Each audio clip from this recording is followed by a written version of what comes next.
Hi hello friends, welcome back to new video. Bhagyalakshmi serial ನಿನ್ನೆಯ ಸಂಚಿಕೆಯಲ್ಲಿ ಏನಾಯಿತು ಎಂಬುದು ಇವತ್ತಿನ ವಿಡಿಯೋದಲ್ಲಿ ತಿಳಿಯೋಣ.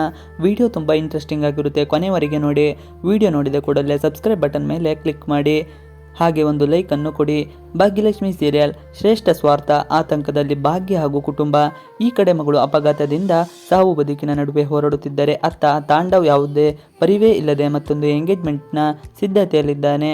ಎಲ್ಲರಿಂದಲೂ ದೂರವಾಗಿರುವ ತಾಂಡವ್ಗೆ ಈಗ ತನ್ನ ಮಕ್ಕಳು ಎನ್ನುವ ಮಮಕಾರವೂ ಹೋಗಿದೆ. ತನ್ವಿ ತನ್ನ ತಂದೆ 10,000 ಕೊಡುತ್ತಾರೆ ಎಂದು ನಂಬಿಕೊಂಡು ಇಟ್ಟುಕೊಂಡು ತಾಂಡವ್ ಬಳಿ ಹೋಗಿದ್ದಳು. ಶ್ರೇಷ್ಠ ಮಧ್ಯಪ್ರವೇಶದಿಂದಾಗಿ ತನ್ವಿ ತನ್ನ ಅಪ್ಪ ಸರಿಯಿಲ್ಲ ಎಂಬ ಮುಖಕ್ಕೆ ಹೊಡೆದ ರೀತಿ ಹೇಳಿ ಬಂದಿದ್ದಳು. ಈ ವೇಳೆ ತನ್ವಿಗೆ ಅಪಘಾತವಾಗಿದ್ದು ಸಾಕಷ್ಟು ರಕ್ತಸ್ರಾವವಾಗಿದೆ. ಬ್ಲಡ್ ಅರೇಂಜ್ ಮಾಡಲು ತಾಂಡವ್ಗೆ ಭಾಗ್ಯ ಫೋನ್ ಮಾಡಿ ಸುಸ್ತಾಗಿದ್ದಾಳೆ. ಕೊನೆಯ ಆಶ್ರಯ ಬಂದೆ ಕುಸುಮ ಕೂಡ ತನ್ನ ಮಗನಿಗೆ ಫೋನ್ ಮಾಡ್ತಾ ಇದ್ದಾಳೆ. ಶ್ರೇಷ್ಠ ಮನೆಗೆ ತಾಂಡವ್ ಹೋಗಿದ್ದಾನೆ. ಅಲ್ಲಿ ಡೂಪ್ಲಿಕೇಟ್ ಅಪ್ಪ ಅಮ್ಮ ನೀಡುತ್ತಿರುವ ಹಾವಳಿಗೆ ಸುಸ್ತಾಗಿದ್ದಾನೆ. ಆದರೂ ಸಹ ಬುದ್ಧಿ ಕಲಿಯುವಂತೆ ಕಾಣುತ್ತಿಲ್ಲ. ಶ್ರೇಷ್ಠ ಹೇಳಿದ ತಾಳಕ್ಕೆ ತಕ್ಕಂತೆ ಕುಣಿದುಕೊಂಡು ಎಂಗೇಜ್ಮೆಂಟ್ಗೆ ರೆಡಿಯಾಗಿದ್ದಾನೆ. ಶ್ರೇಷ್ಠ ತಂದೆ ತಾಯಿಗೆ ಇಷ್ಟವಿಲ್ಲದಿದ್ದರೂ ಕೂಡ ಮಗಳ ಆಸೆಗೆ ವಿರುದ್ಧವಾಗಿ ಹೋಗಬಾರದು ಎಂಬ ಒಂದೇ ಒಂದು ಕಾರಣಕ್ಕೆ ಎಂಗೇಜ್ಮೆಂಟ್ ಕೂಡ ಮಾಡ್ತಾ ಇದ್ದಾರೆ. ಈ ಕಡೆ ಕಾವ್ಯ ಶ್ರೇಷ್ಠಗೆ ಮತ್ತೆ ಉಪದೇಶ ಮಾಡುತ್ತಾ ಇದ್ದಾಳೆ.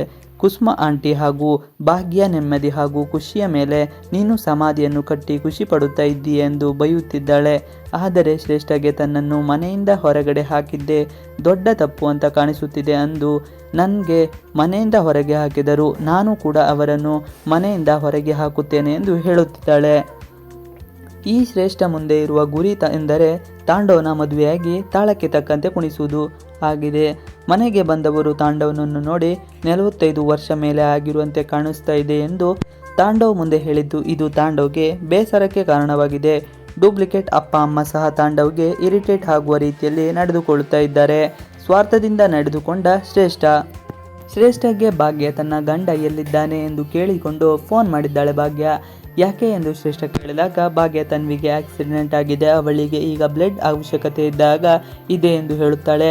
ತನ್ವಿ ಹಾಗೂ ತಾಂಡವ್ ಇಬ್ಬರ ಬ್ಲಡ್ ಗ್ರೂಪು ಒಂದೇ ಆಗಿದ್ದು ಅವರು ಬಂದರೆ ರಕ್ತ ಕೊಡಬೇಕು ಎಂದು ಹೇಳಿದ್ದಾಳೆ. ಒಮ್ಮೆ ಶ್ರೇಷ್ಠ ಯೋಚಿಸಿ ನೋಡಿದ್ದಾಳೆ.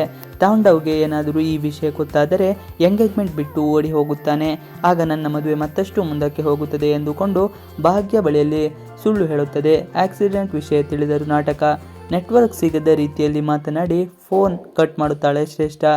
ಕಾವ್ಯ ಭಾಗ್ಯ ಯಾಕೆ ಫೋನ್ ಕಟ್ ಮಾಡಿದ್ದಳು ಎಂದು ಕೇಳಿದ್ದಕ್ಕೆ ತನ್ನ ಗಂಡ ಎಲ್ಲಿದ್ದಾನೆ ಎಂದು ಕೇಳಿಕೊಂಡು ಫೋನ್ ಮಾಡಿದ್ದಾಳೆ. ನಾನೇನು ಅವಳ ಗಂಡನ ಪಿಯೇನಾ ಎಂದು ಕಾವ್ಯ ಬಳಿ ವ್ಯಂಗ್ಯವಾಡಿದ್ದಾಳೆ.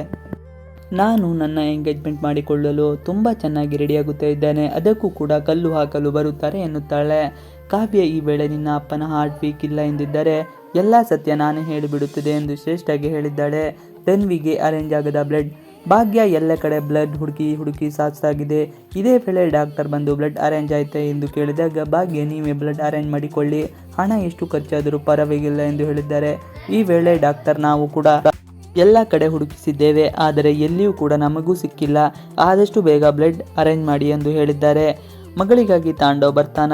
ಈ ವೇಳೆ ಭಾಗ್ಯ ತನ್ವಿ ತಂದೆ ಹಾಗೂ ತನ್ವಿಯ ಬ್ಲಡ್ ಒಂದೇ ಗ್ರೂಪ್ ಅವರು ಸಿಕ್ಕರೆ ಅದೆಷ್ಟು ಬೇಗ ಬ್ಲಡ್ ಅರೇಂಜ್ ಆಗುತ್ತದೆ ಎಂದು ಭಾಗ್ಯ ಹೇಳಿದ್ದಾಳೆ. ಬೇಗನೆ ಅರೇಂಜ್ ಮಾಡಿದರೆ ತನ್ವಿಯ ಜೀವಕ್ಕೆ ಆಗುವ ಅಪಾಯ ತಪ್ಪಿಸಬಹುದು ಎಂದು ಡಾಕ್ಟರ್ ಹೇಳಿದಾಗ ಭಾಗ್ಯಗೆ ಮತ್ತಷ್ಟು ಭಯವಾಗಿದೆ. ಹೇಗಾದರೂ ಮಾಡಿ ನನ್ನ ಮಗಳನ್ನು ಉಳಿಸಿಕೊಂಡು ಎಂದು ಕೇಳಿಕೊಂಡಿದ್ದಾಳೆ. ಮಗಳ ಜೀವ ಕಾಪಾಡಲು ತಾಂಡವ್ ಬರುತ್ತಾನೆ ಎಂಬುದನ್ನು ಕಾದು ನೋಡಬೇಕಾಗಿದೆ. ಇವಿಷ್ಟು ಇವತ್ತಿನ ವಿಡಿಯೋ. ಈ ವಿಡಿಯೋ ನಿಮಗೆ ಇಷ್ಟ ಆದರೆ please like, share and subscribe ಮಾಡಿ. Thanks for watching video.